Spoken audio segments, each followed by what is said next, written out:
সামনে বাংলাদেশে আমাদের জন্য ভয়াবহ সে আরেকটা সিপাহী বিপ্লবের করুণ প্রতি অপেক্ষা করছে। আপনারা অনেকে ভাবতেছেন এইটাও কি সম্ভব? জামাতের ভাইয়েরা অনেকে বুঝে না, বলে কি করে সম্ভব? মনে করাই দেই, শহীদ নিজামী মুজাহিদ সাহেবেরা মন্ত্রী হিসাবে সর্বশেষ যখন সম্ভবত 2006 বা 2007 মন্ত্রী ছিলেন, বলেন তো তার কয় বছর পর তাদেরকে ফাঁসি দেওয়া হইল? 10 বছরও লাগে নাই।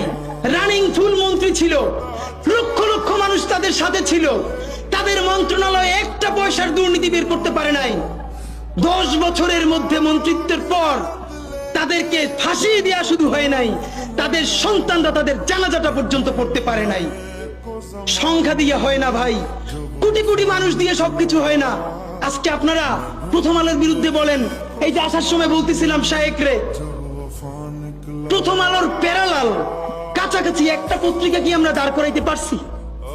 অনেকে বলে আমার দেশের কথা, আজকে শুধু বলি, পরশু জানলাম প্রথম আলোর 10 ভাগের 1 ভাগ বিনিয়োগ এবং আর্থিক সংগতি আমার দেশের নাই। 5 কোটি টাকা হইলে আমার দেশে একটা নতুন প্রেস কিনতে পারে, তাইলে পত্রিকাটা ঠিক মতো ছাপাইতে পারে, ভাড়া লাগে না, সেই টাকাটাও তাদের নাই। ভাই, ভালোবাসা দিয়া পয়সার কাজ হয় না। 50,000 টাকা যে এই লোকটার স্যালারি, এই কাজ যদি 20,000 টাকা দিয়ে করাইতে চান, কোনদিন 50,000 টাকা রিপোর্ট এবং স্কিল আপনি পাবেন না।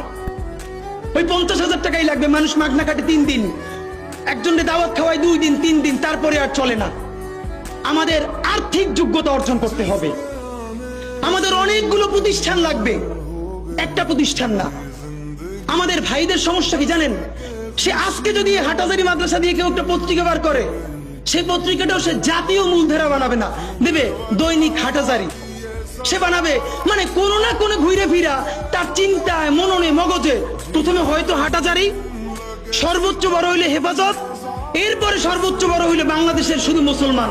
ভাইরা, এই মুসলমানের বাইরের যে জনগোষ্ঠী, সেটা কি আপনার না? আপনি ভাবেন এই দেশের আপনি প্রধানমন্ত্রী, তারপরে ভাবেন আপনার জনগোষ্ঠী কারা, আপনি সেরকম চিন্তা করেন। সুতরাং আমি কথায় অনেক ভুল ভ্রান্তি বলতে পারি, কিন্তু বিশ্বাস করেন আমার কলিজা চিল্লেও আপনারা শুধু যেটা পাবেন সেটা হইল আমি চক্ষু বন্ধ করে দেখতে পাই।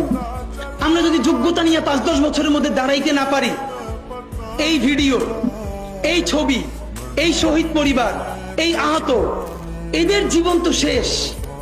এদের পরবর্তী জেনারেশনকে পর্যন্ত কি ভয়ানক গণহত্যার শিকার হইতে হবে আমরা চিন্তাও করতে পারতেছি না।